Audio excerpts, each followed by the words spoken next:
Arthur's teacher trouble. The bell rang. The first day of school was over. Kids ran out every classroom, everyone but room 13. Here, the students filed out slowly in alphabetical order. "See you tomorrow," said their teacher, Mr. Ratburn. "I can't believe he gave us homework the first day," said Arthur. "I had the rat last year," said Prunella. "Boy, do I feel sorry for you." "Make one wrong move," warned Binky Barnes, "and he puts you on death now." "He's really a vampire with magical powers," said Chris. As everyone was leaving, the principal came out of his office. "Are you ready for the September Spalathon?" he asked. "Yes!" cheered the crowd. "Who's going to win this year?" asked the principal. "Me!" everyone shouted. "If I win again this year, do I get my name on the trophy twice?" asked Prunella. "Not if I can help it," whispered Francine. When Arthur got home, he slammed the back door. "How was school?" Mother asked. "I got the strictest teacher in the whole world," grumbled Arthur. "Have a chocolate chip cookie," said Mother. "Don't have time," said Arthur. "I have tons of homework." "I'll eat Arthur's," said DW. "I don't have any homework." "You don't even go to school," said Arthur. "I know," DW smiled. After dinner, Arthur was still doing homework. "What's that?" asked DW. "It's a map of Africa," said Arthur. "Looks like a pepperoni pizza," said DW. "Next year, when I am in kindergarten, I won't have any homework. Miss Meeker never gives it." "Mom," called Arthur, "DW's being a pest." "Time for bed," said Mother. "You can finish your map of Florida in the morning."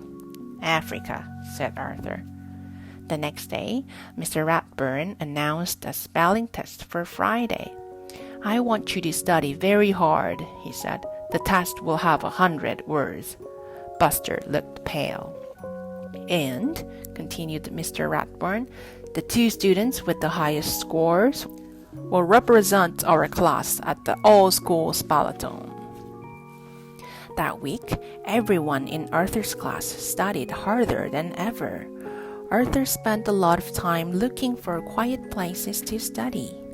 Suddenly, it was Friday and time for the test. Arthur could smell Miss Sweetwater's class making popcorn. He could hear Mrs. Flink's class leaving for a trip to the aquarium. "Why did we have to get stuck with that rat?" he whispered to Francine. Mr. Ratburn corrected their papers during the lunch. "Class," he said, "most of you did very well on the test, but only 2 of you spelled every word correctly." Muffy smiled. Francine hiccuped. Buster patted his good luck charm. Mr. Ratburn cleared his throat. "Our class representatives for the Spalathon will be the Brain and Arthur." "There must be some mistake," said Muffy. Mr. Ratburn gave Arthur and the Brain each a special list of words. "Just study these and you will be ready for the Spalathon in 2 weeks," he said.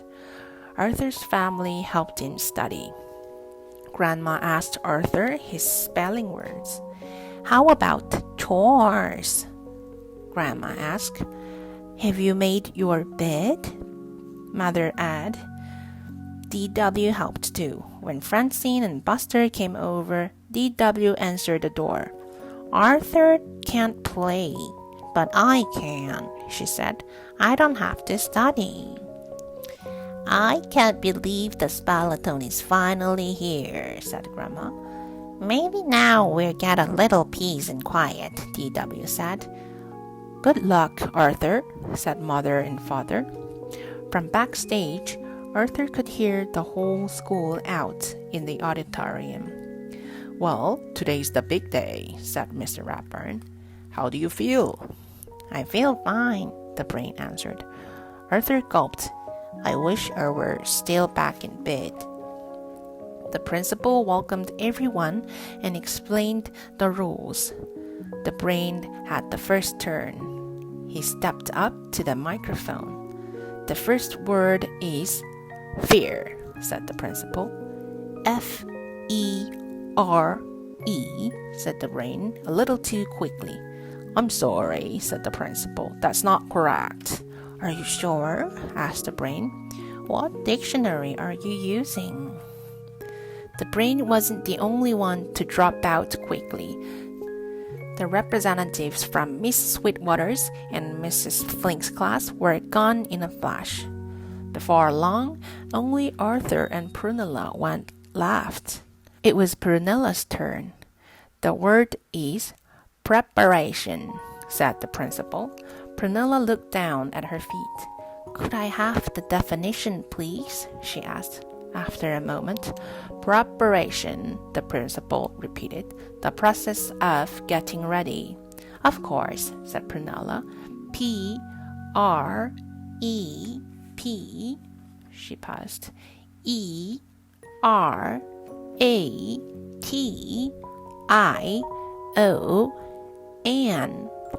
I'm sorry, that's incorrect, said the principal. Now, Arthur gets a chance to spell it. Arthur looked out over the audience and took a deep breath. Preparation, he said. P-R-E-P-A-R-A-T-I-O-N.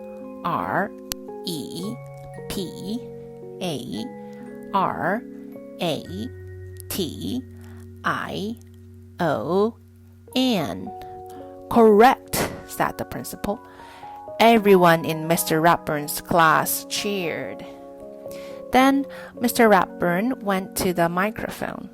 I'm very proud of Arthur, he said. In fact, I'm proud of my whole class. They worked very hard. This is the last third grade I will have in the spellathon. But next year, I look forward to a new challenge. Teaching kindergarten. Ha ha ha ha. Arthur Babysits by Marc Brown. Arthur's sister D.W. had a problem. The Tibble twins are visiting again, and they're driving me crazy, she said. They're everywhere I go. Oh, they can't be that bad, said Arthur. How would you know? Said D.W. Later that afternoon, Arthur and D.W. took Kate for a walk. Look, shouted the Tibble twins. There's D.W. Oh no, said D.W. Quick, let's hide. Mrs. Tibble looked worried. I'm in a terrible pickle, she said. I need a sitter for my grandsons tonight, and I can't find anyone anywhere. Arthur could do it, said D.W. He babysits me all the time.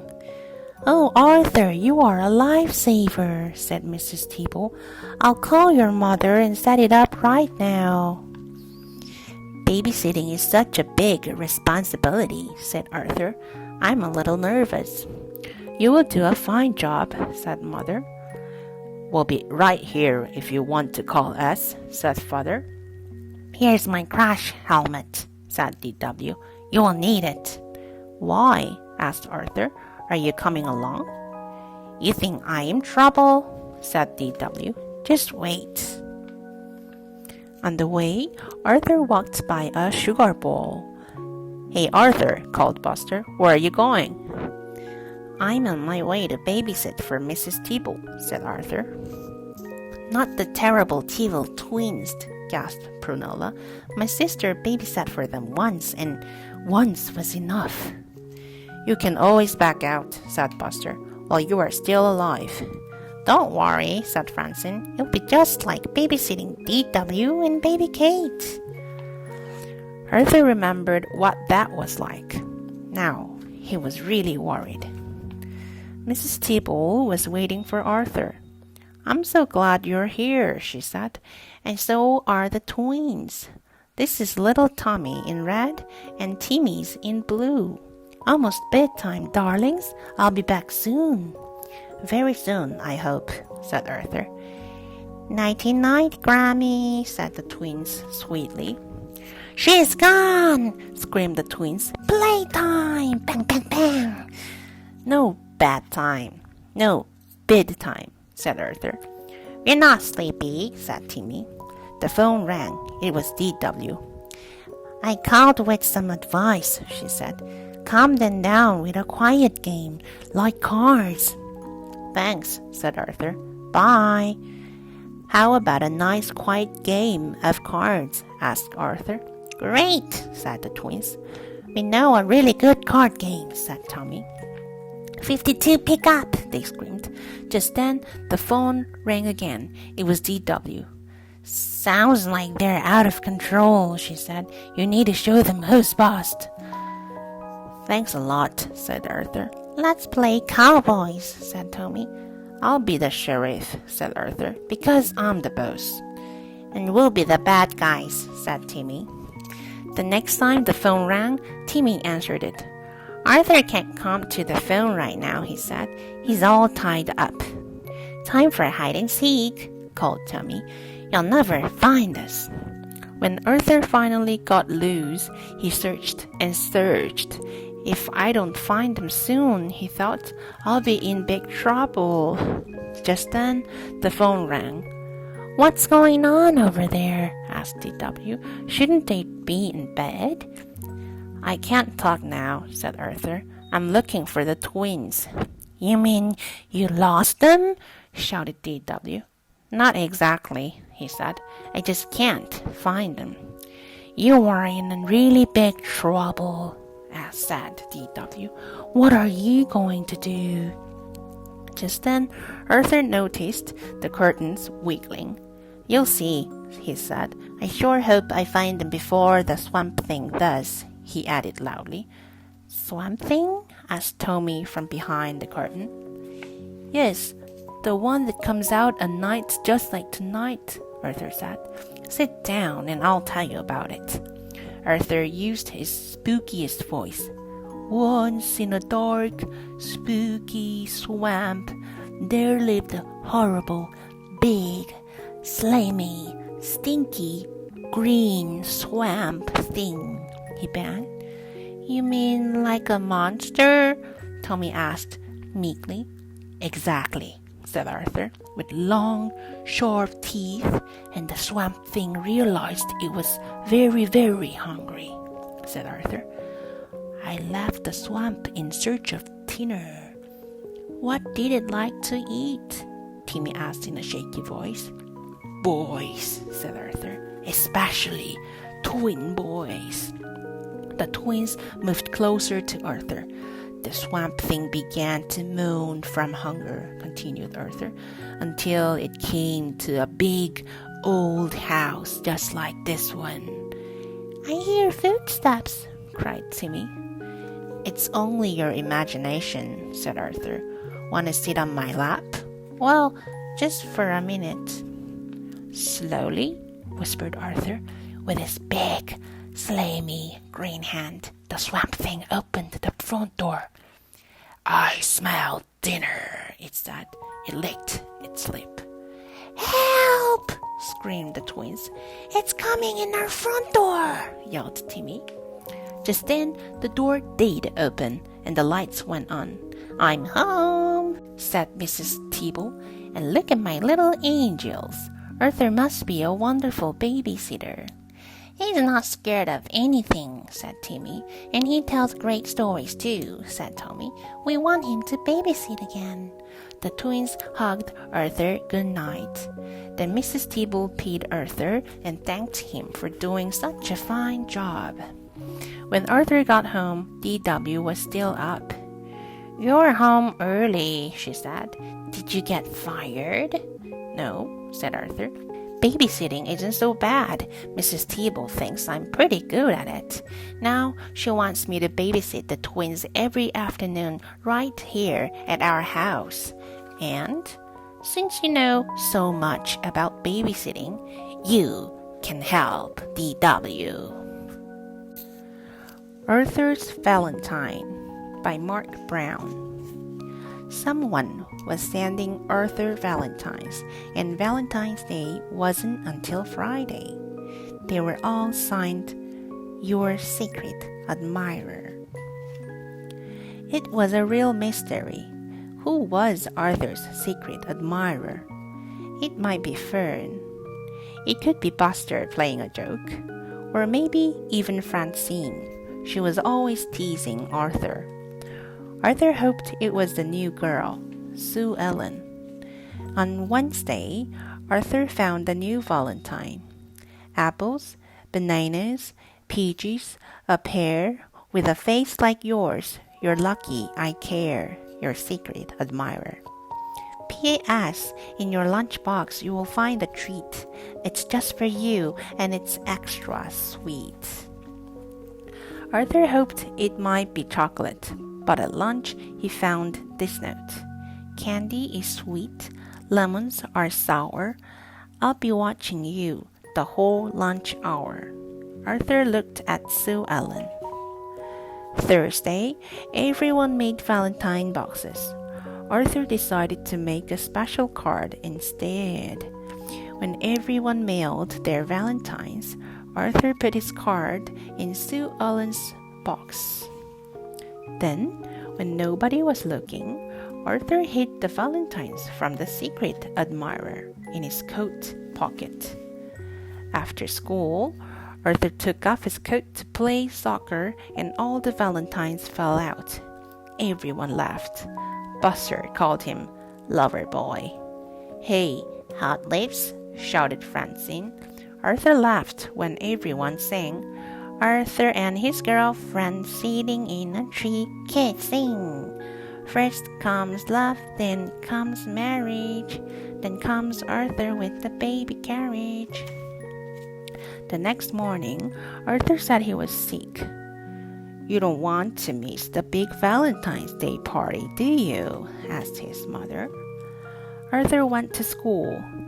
Eek! Who sent this mushy Valentine? Said Sue Ellen. It's signed Arthur, shouted Buster. Everybody laughed. Arthur loves Sue Ellen. Everyone sang. After school, Arthur wanted to be alone. On the way home, he climbed up to his treehouse. There he found another Valentine. I love you in London. I love you in Rome. Look in your mailbox when you get home. XOXOXOXOXO, your secret admirer. Oh, gross, said Arthur, and ran into the house. I believe this is for you, Arthur, said his mother. It's a love letter, said his sister. Arthur went to his room. There was a movie ticket in the card. My love, tomorrow is the day. We meet in row 3. You sit in A, me sit in B, your secret admirer. On the card, Arthur saw a smudge. He looked very closely. Something had been erased. There was F, and then R, and then A. Francine! The next day, Arthur had a plan.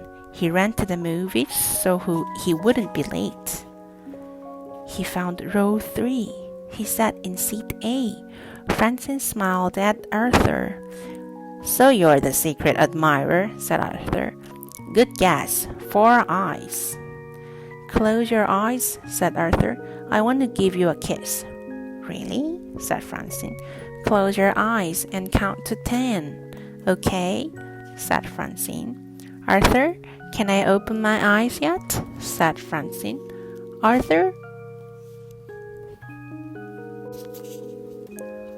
Arthur's Family Vacation by Marc Brown.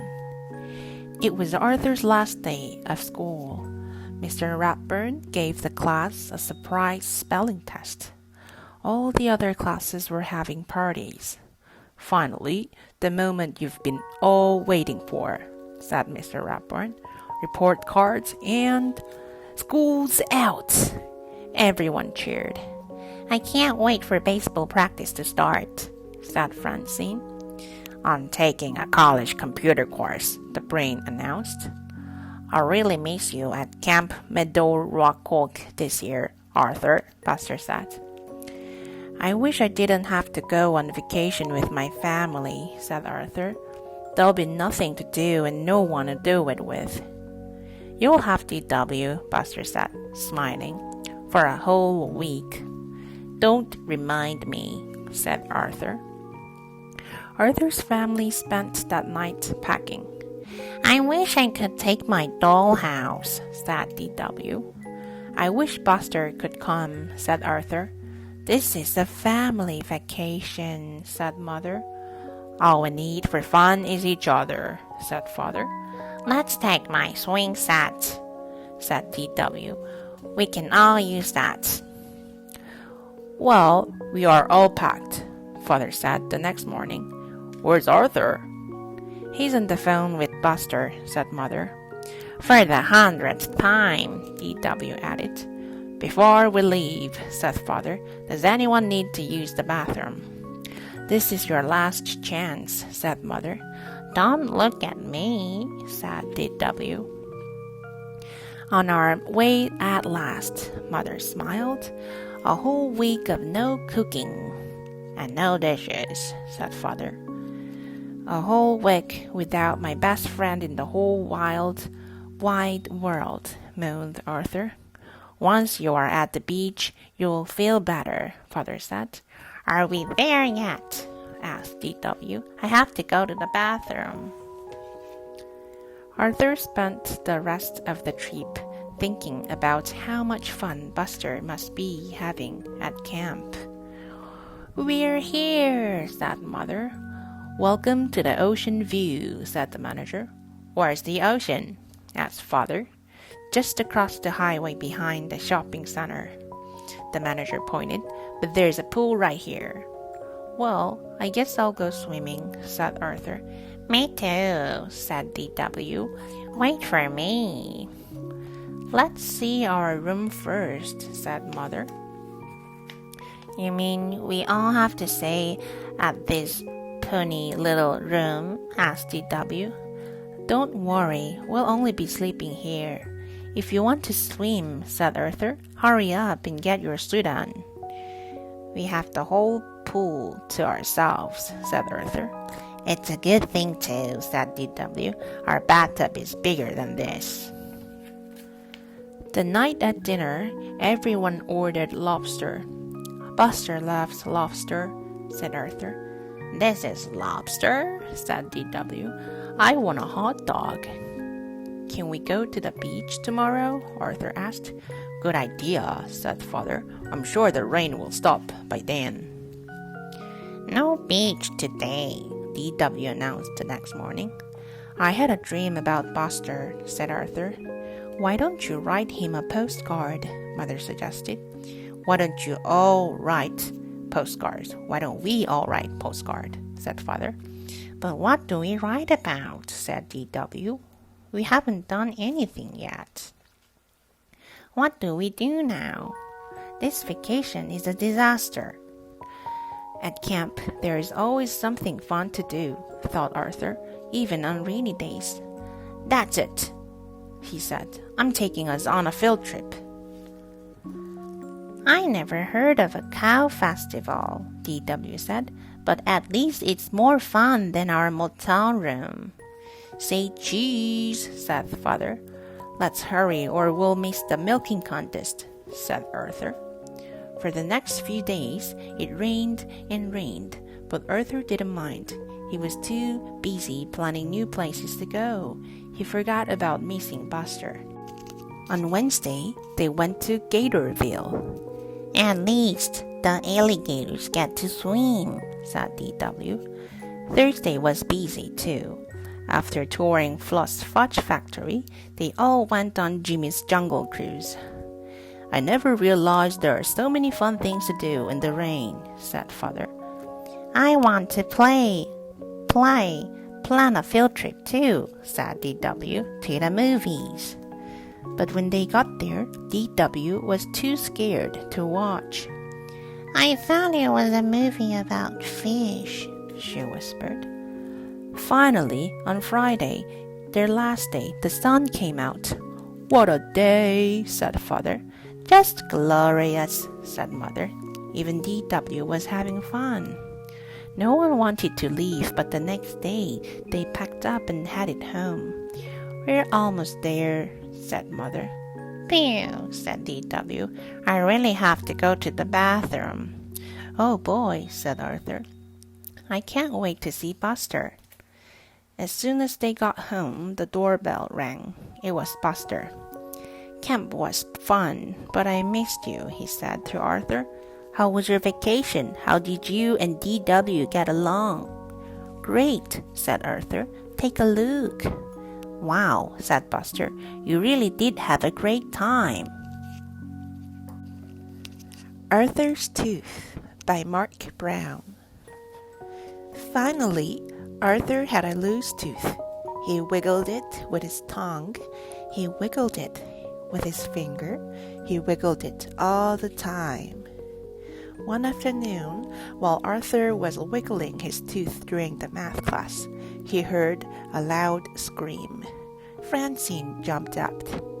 My tooth just fell out on my desk, she cried. Class, how many of you have lost a tooth? Asked Mr. Marco. Everyone but Arthur raised their hands. When Arthur got home, he didn't want any milk and cookies. What's the matter, Arthur? His mother asked. I am the only one in my class who still has all his baby teeth, he complained. Don't worry, said his sister, D.W. Before you know it, all your teeth will fall out and you can get false teeth like Grandma Thora.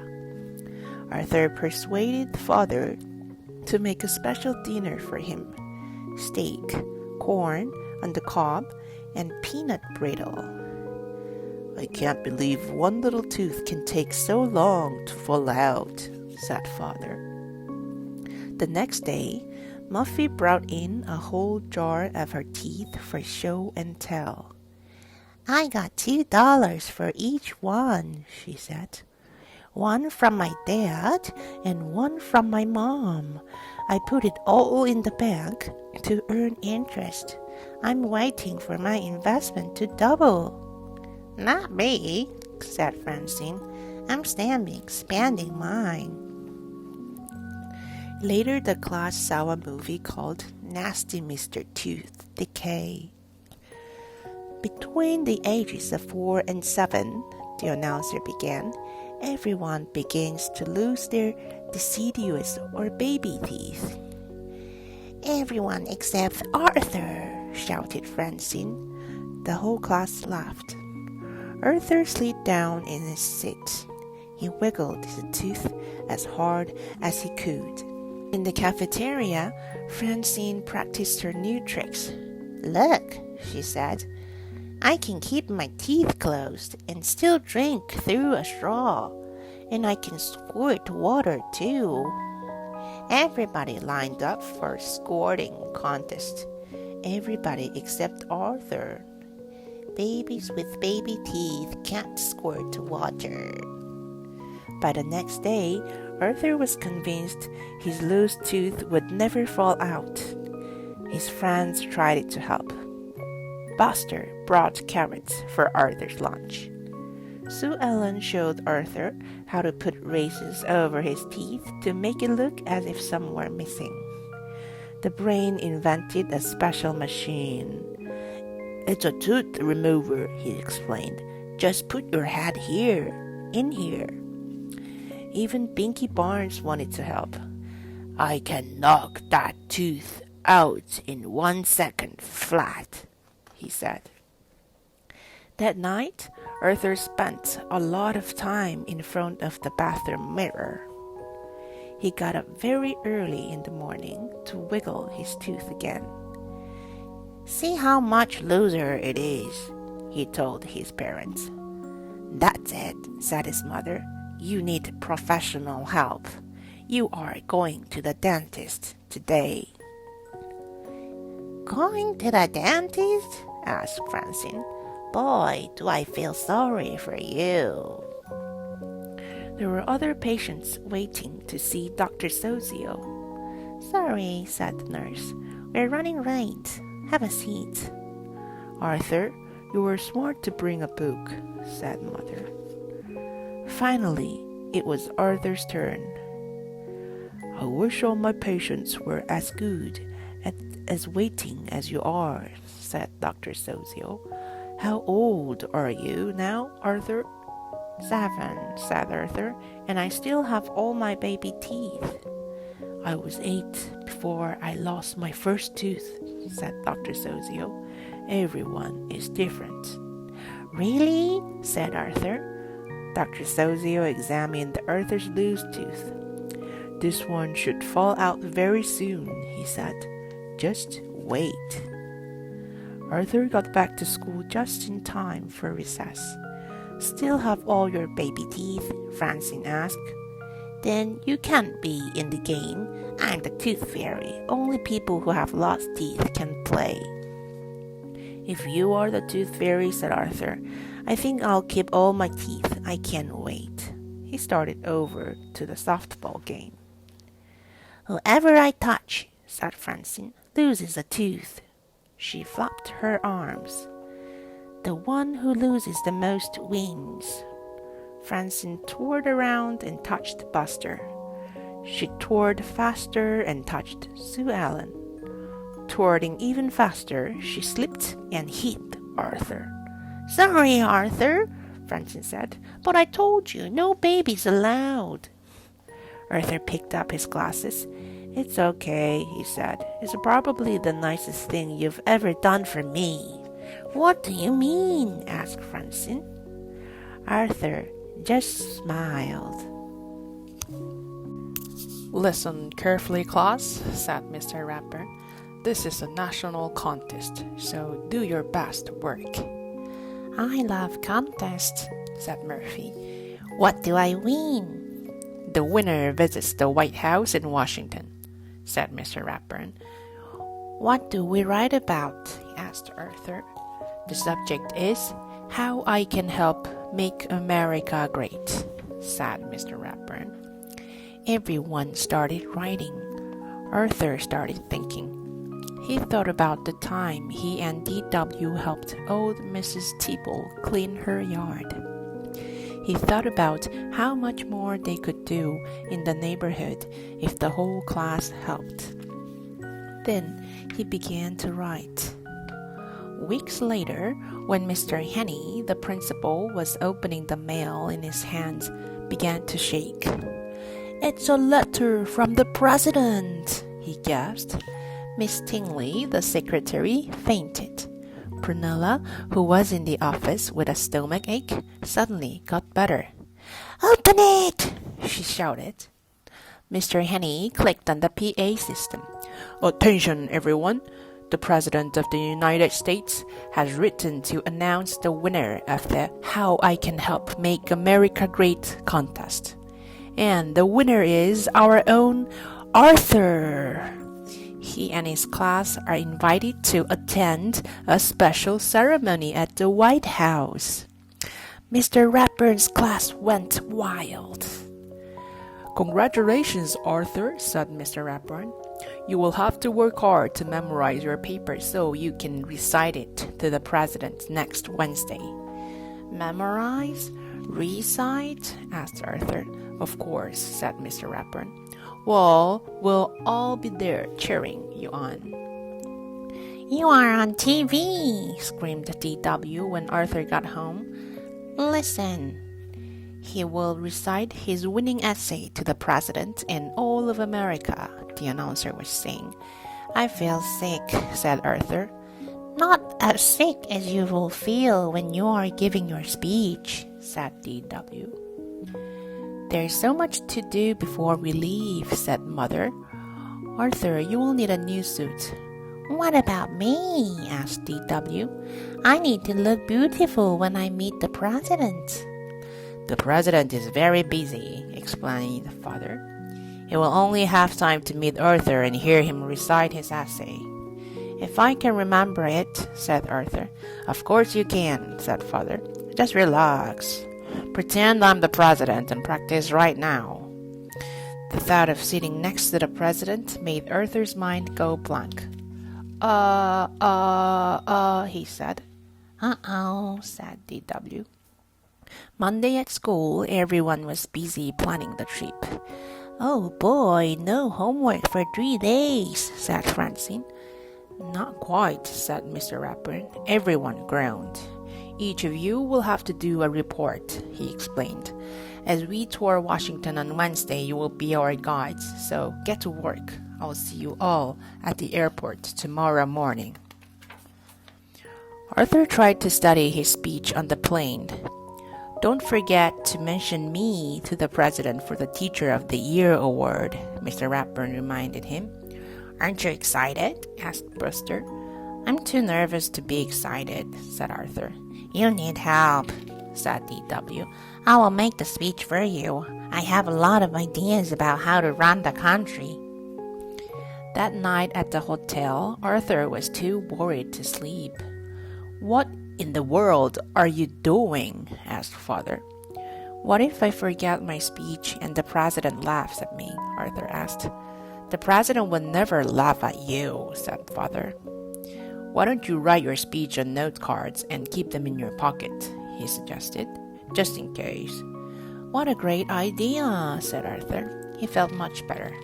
Now, try not to worry and go to sleep, said Mother. The next morning, everyone met in front of the Jefferson Memorial. Arthur, you look so handsome, said Francine. Ready to meet the president? Said Mr. Ratburn. I guess, said Arthur. He reached into his pocket to make sure the note cards were there. Time for your reports, called Mr. Ratburn. Only 1 more hour until we're due at the White House. Our first stop is the Washington Monument, the tallest building in Washington, explained Francine. 898 steps to the top. Everyone ready? Are you kidding? Said D.W. I'm taking the elevator. This is the Capitol, where Congress makes the nation's laws, said Sue Ellen. I think we all know how important it is to obey the law, said Mr. Ratburn. The National Museum of Natural History has great mummies, said Buster. Follow me. No thanks, said Muffy. I'll meet you at the gift shop. The last stop was the White House. It is so big, said Arthur. Not as big as Muffy's house, said D.W. The White House has 132 rooms, said the Browne. Every president except George Washington has lived here. It has a barbershop, clinic, indoor pool, theater, gym, and its own library. And the president's office has fancy gold curtains just like the ones in our living room, said Muffy. Excuse me, said the president's secretary. The president is arriving. Please follow me to Rose Garden. Arthur gulped. It was almost time. He took out his note cards. Suddenly, a strong wind blew through the garden. Here comes the president, squealed Muffy. My speech, gasped Arthur. Relax, said Mr. Ratburn. You'll be fine. D.W. wasn't so sure. She had a plan. Arthur had never seen so many important-looking people. Good afternoon, Mr. President, he began. When I think about how I can do to make America great, Arthur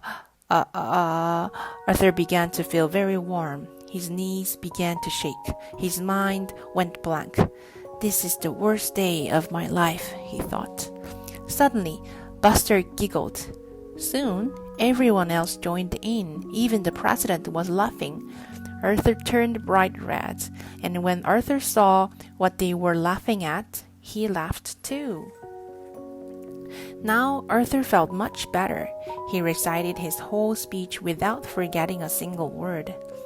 And in conclusion, he said, we can all help making America great by helping others. Good, said D.W. Then help me down. Little Beauty by Anthony Browne. Once upon a time, there was a very special gorilla who had been taught to use a sign language. If there was anything he wanted, he could ask his keepers for it by using his hands to sign. It seemed that he had everything he needed. But he was sad. One day, he signed to his keepers, "I want a friend."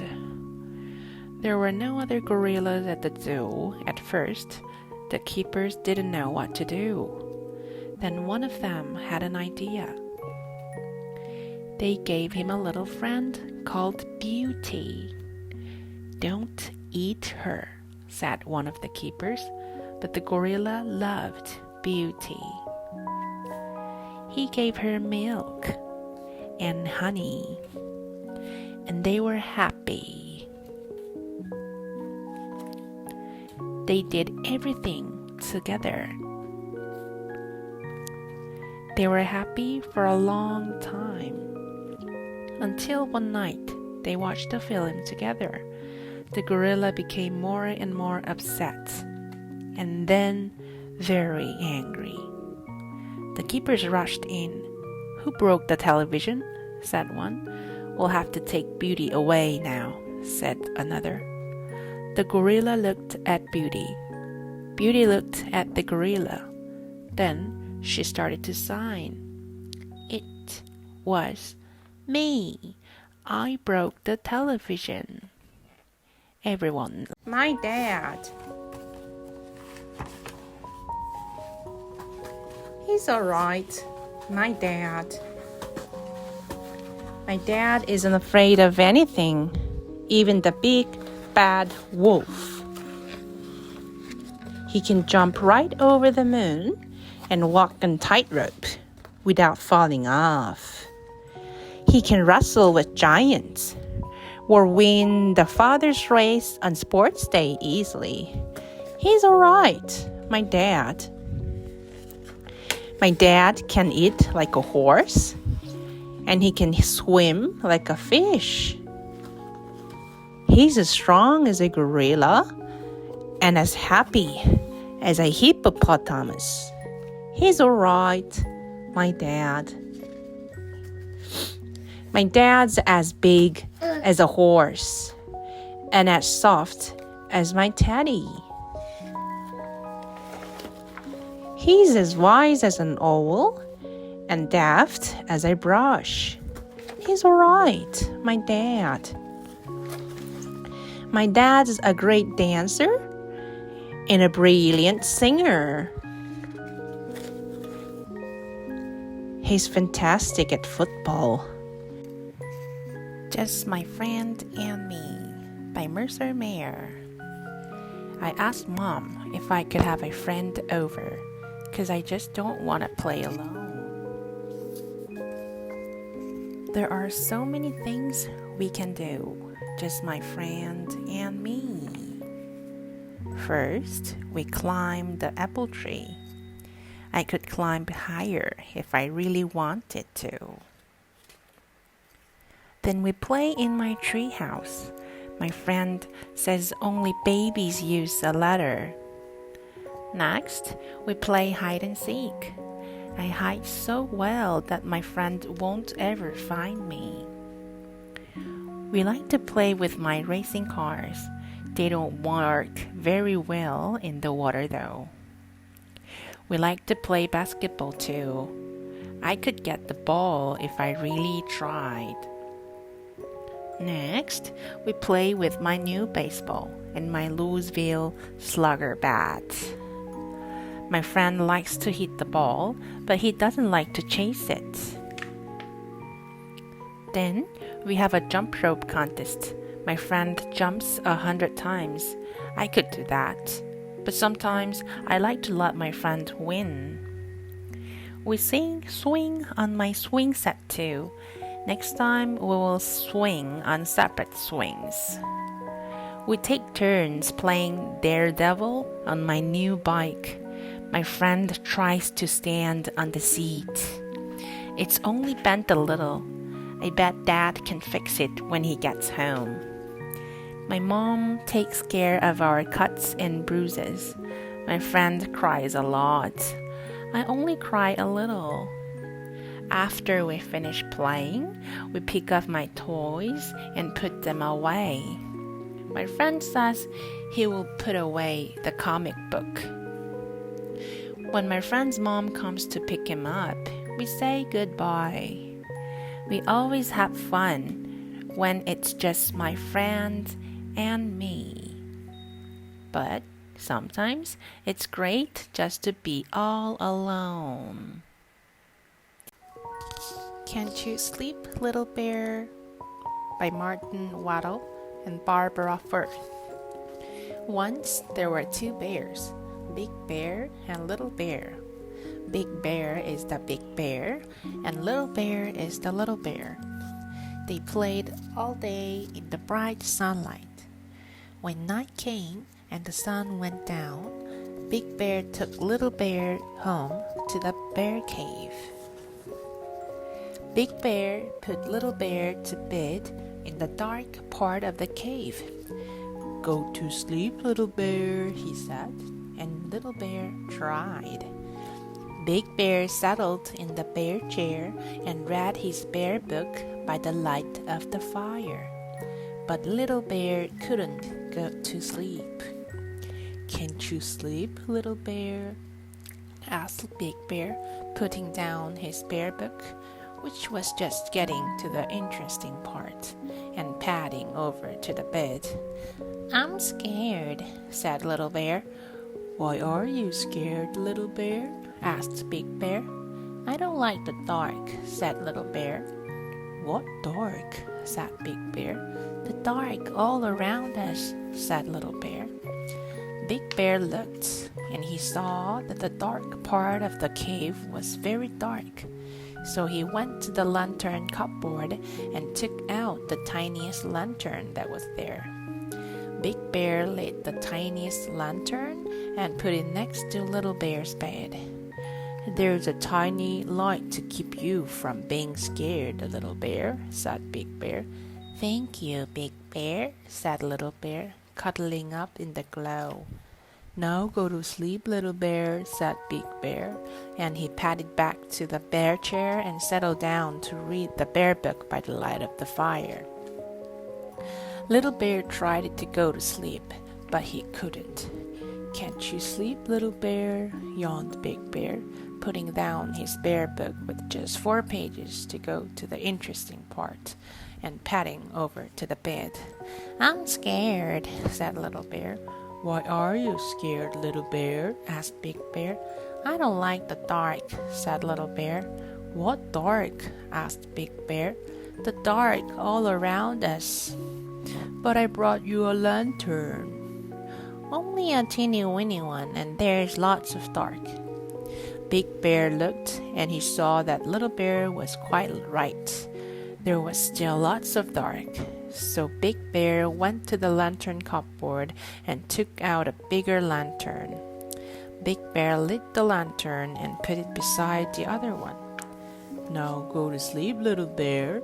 And he padded back to the bear chair and settled down to read the bear book by the light of the fire. Little Bear tried and tried to go to sleep, but he couldn't. "Can't you sleep, Little Bear?" "I'm scared." "Why are you scared, Little Bear?" "I don't like the dark." "What dark?" "The dark all around us." "But I brought you 2 lanterns, a tiny one and a bigger one." "Not much bigger, and there's still lots of dark." Big Bear saw that Little Bear was right. Big Bear was very puzzled. All the lanterns in the world couldn't light up the dark outside. Big Bear thought about it for a long time, and then he said, "Come on, Little Bear." "Where are we going?" "Out." "Out into the darkness?" "Yes." "But I'm scared of the dark." "No need to be." And he took Little Bear by the paw and led him out of the cave into the night. And it was dark. "Ooh, I'm scared," Little Bear said, cuddling up to Big Bear. Big Bear lifted Little Bear and cuddled him and said, "Look at the dark, Little Bear." and the little bear looked. "I've brought you the moon, little bear, the bright yellow moon and all the twinkly stars." But little bear didn't say anything, for he had gone to sleep, warm and safe in Big Bear's arms. Big Bear carried Little Bear back into the bear cave, fast asleep, and he settled down with Little Bear on one arm and the bear book on the other, cozy in the bear chair by the fire. And Big Bear read the bear book right into the end. 다음으론 백설공주란 책을 영어로 읽어보겠습니다. Snow White and the Seven Dwarfs. Once upon a time, a beautiful queen had a baby girl. The baby's skin was as white as snow, and she had beautiful black hair. The queen called her Baby Snow White. But soon, the queen died, and the king married again. The new queen was beautiful, but she was very wicked. She had a magic mirror. Every day she asked it, "Mirror, mirror on the wall, who is the fairest of them all?" And every day the mirror said, "You, queen, are the fairest of them all." Snow White grew up and she looked more beautiful every day. One day, when the queen went to her mirror, it said, "Snow White is the fairest of them all." The queen was very angry. She didn't want to live with anyone more beautiful than herself. She called her huntsman and said, "Take Snow White into the forest and kill her." So the huntsman took Snow White into the forest. They went on and on all day, but he could not kill her. She was too beautiful. "Run away," he said. "The queen wants to kill you. You must never come back. If you do, you will die." Snow White ran away into the forest. Soon, she came to a little house. She couldn't run away anymore, so she opened the door and went in. In the house, she saw a table with 7 little chairs. Then she saw 7 little beds. "These beds are so little," said Snow White. "Whoever could sleep in them?" Snow White was so tired that she went to sleep on beds. Soon, the little man who lived in the house came back. There were 7 dwarfs who worked in the mines. They saw Snow White sleeping. "What is this beautiful girl doing in our house?" they asked. Suddenly, Snow White woke up. "Who are you?" said Snow White. "We are the 7 dwarfs," said the biggest of the dwarfs. Snow White told them that the wicked queen wanted to kill her and that she had run away. The dwarfs looked at one another. Then the biggest of the dwarfs said, "You must stay here. You will be safe in this house." The dwarfs told Snow White that she must never talk to anyone who came to the door. Back at the castle, the queen went to her mirror. "Mirror, mirror on the wall, who is the fairest of them all?" she asked. And the mirror said, "Snow White is the fairest of them all." The queen was very angry. She put on some old clothes and went into the forest. There she found the little house. The dwarfs were out at work, so the queen knocked on the door. "Do you want to see my beautiful ribbons?" she asked. Snow White opened the door to look at the ribbons. At once, the queen put a ribbon round Snow White's neck so that Snow White could not breathe. When the dwarfs came back and found Snow White, they took the ribbon off and put her to bed. Soon she woke up. They told her that she must never open the door to anyone ever again. But the next time the queen looked into the mirror, it said, "Snow White is the fairest of them all." The queen was very angry again. "I will kill Snow White once and for all," she said. Once again, the queen put on old clothes and went to the little house. This time, she had some beautiful combs. When she came to the house, she knocked on the door. "The dwarfs told me not to talk to anyone who comes to the door," said Snow White. "Then I will put a comb by the door and go," said the queen. When the queen had gone, Snow White took the comb and put it in her hair. The comb had poison on it, and Snow White fell asleep. When the dwarfs came back, they looked after Snow White and made her well again. The queen didn't go to her magic mirror for some time, but then one day she asked the mirror, "Mirror, mirror on the wall, who is the fairest of them all?" And the mirror said, "Snow White is the fairest of them all." The queen was angrier than ever. She went out to find Snow White one last time. Snow White was making the beds. This time the door was open a little and Snow White saw a woman with some apples. "A beautiful apple for a beautiful girl," said the woman. Snow White went to the woman and took an apple. As soon as Snow White beat the apple, she fell and died. When the dwarfs came back, they tried to help her, but it was too late. Snow White cannot be woken. The dwarfs were very sad. After a time, they put Snow White in a glass coffin on a hillside. She looked as if she was sleeping. One day, a prince came by. He saw Snow White lying in the coffin and fell in love with her. The prince opened the glass coffin and kissed the Snow White. The kiss woke her. She saw the prince and fell in love at once. "Will you marry me?" asked the prince. "I will," said Snow White. Very soon, Snow White and the prince were married, and everyone came to see. The wicked queen was there too. When she saw Snow White, she was so angry that she ran away and was never seen again.